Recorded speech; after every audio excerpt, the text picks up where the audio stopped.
Salut, bah écoutez, petite balade en voiture et d'abord on va mettre un peu d'essence. Alors l'essence en ce moment c'est 394, ce qui équivaut à 1,20 €, 1,20 €, un truc comme ça je crois.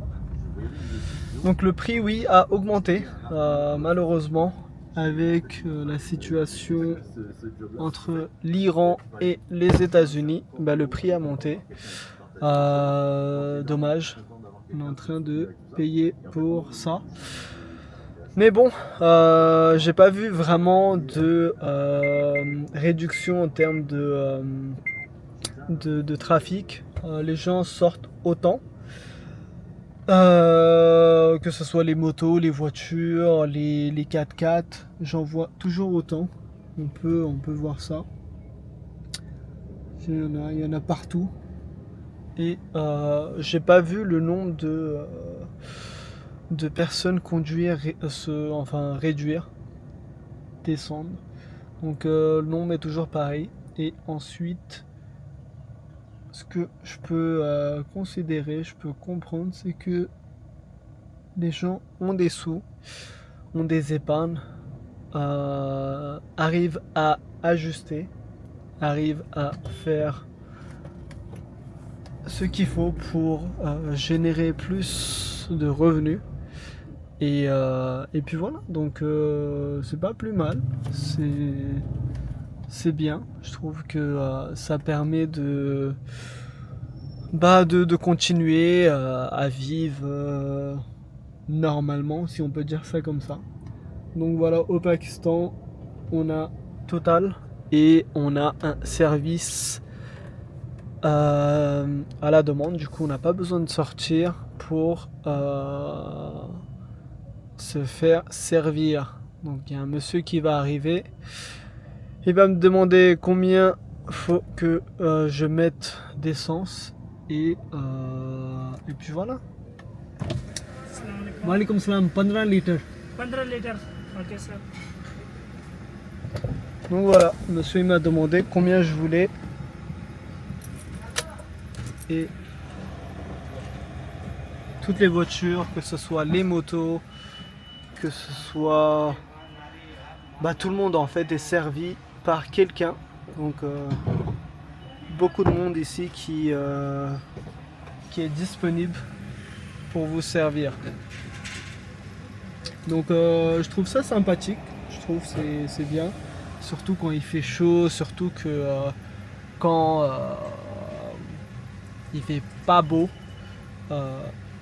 Je pense que c'est bien d'avoir ce service, c'est bien de pouvoir profiter de ça.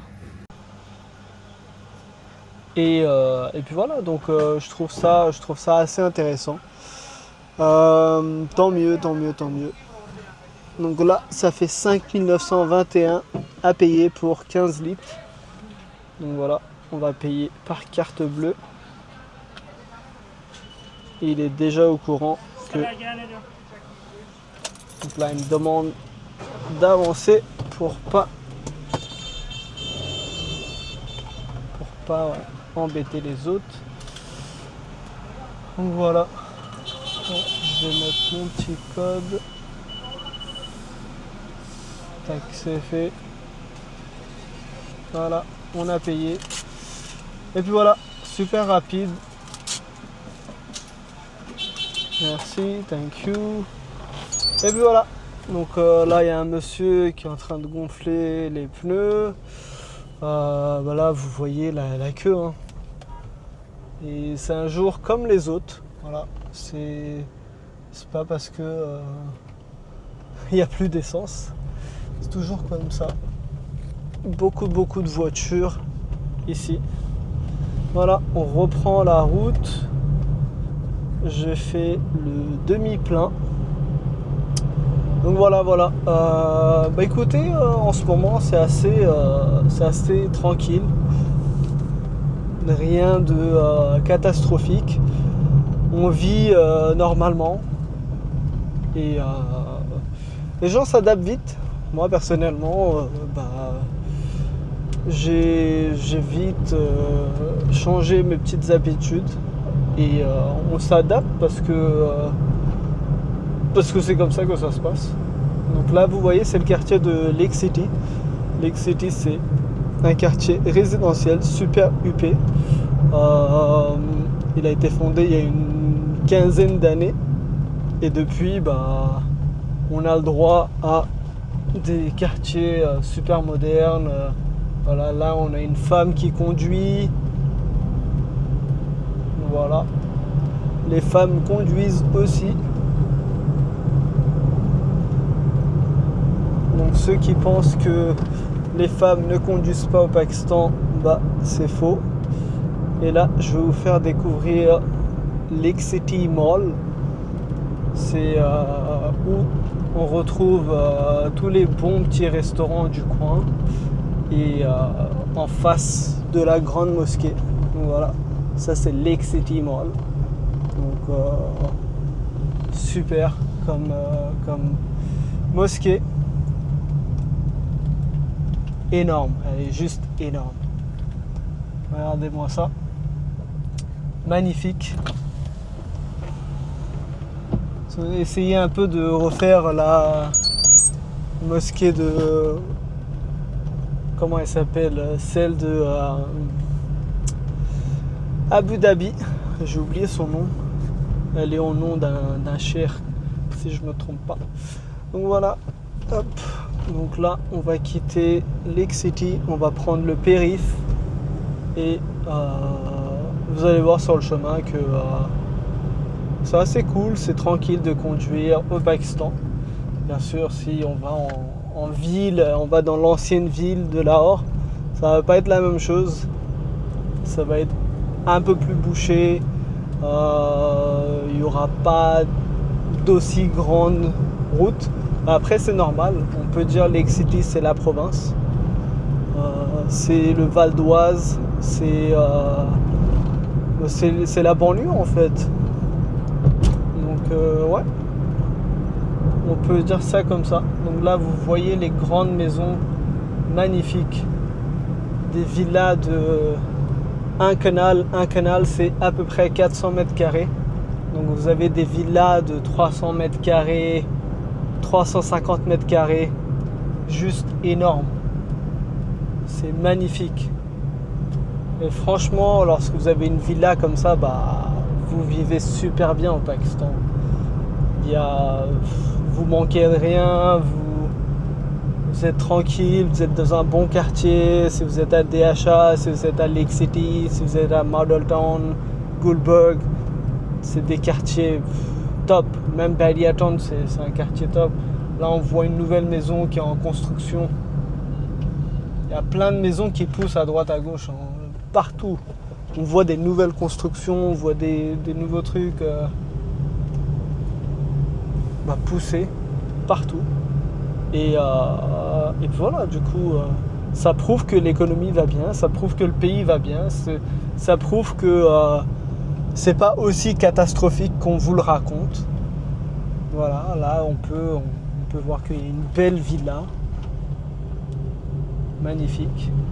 Voilà, celle-ci aussi elle est belle. Encore une en construction. Voilà. Il y a pas mal de monde qui déménage à Lake City. Là il y en a encore une, voilà.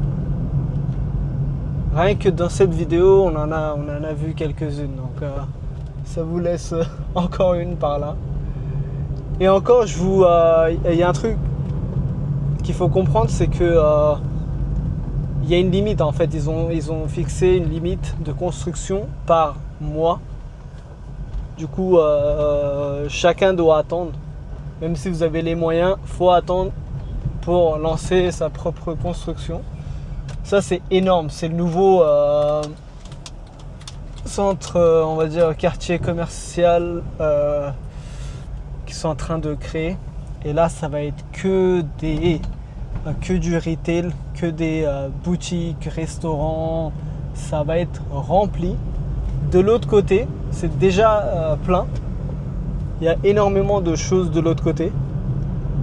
Mais de ce côté-là, ça va être juste incroyable. Là, il y a un passage qui passe de l'autre côté. Mais ils ont essayé de faire un peu comme DH et Raya. Parce que Raya, ça a été une vraie success story. C'est vraiment un truc qui a cartonné.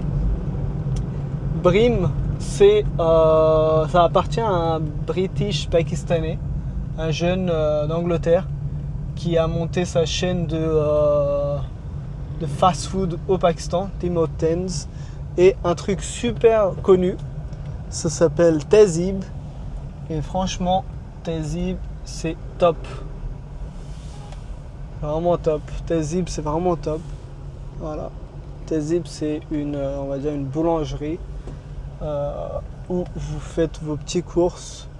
Vous pouvez acheter vos petits pains, les trucs du petit déjeuner. C'est assez sympathique. Donc voilà, hop. On y va, on fait attention. Donc lui, monsieur 4x4. C'est un peu ma faute aussi parce que j'étais trop à gauche. Donc on va pas dire c'est lui. C'est moi. Donc des fois, il faut se remettre en question aussi. Et l'erreur que j'ai faite, c'est que j'ai pas d'espèce. Donc il faut absolument que je trouve de l'espèce pour prendre le périph. Donc voilà, on va faire une petite pause et je vais aller chercher de l'espèce dans une boutique pour que je puisse payer le périph. Du coup, le périph, on peut payer directement, soit via la borne que j'ai ici, on peut payer avec ça, ou faut utiliser en fait, faut payer en espèces. Ils prennent pas la carte bleue, c'est 70 roupies l'aller, 70 roupies le retour, du coup c'est pas trop cher. Lorsque j'étais arrivé, c'était, je crois, 20 roupies ou 30 roupies, un truc comme ça. Bon, aller faire un tour à Tehzeeb pour récupérer de l'espèce. Ok, on fait un petit tour, on va voir si on peut rentrer par là. Ok, tac, tac. Si je peux me garer ici, ce serait cool. Voilà, je peux me garer là. Ça c'est bon, je me gare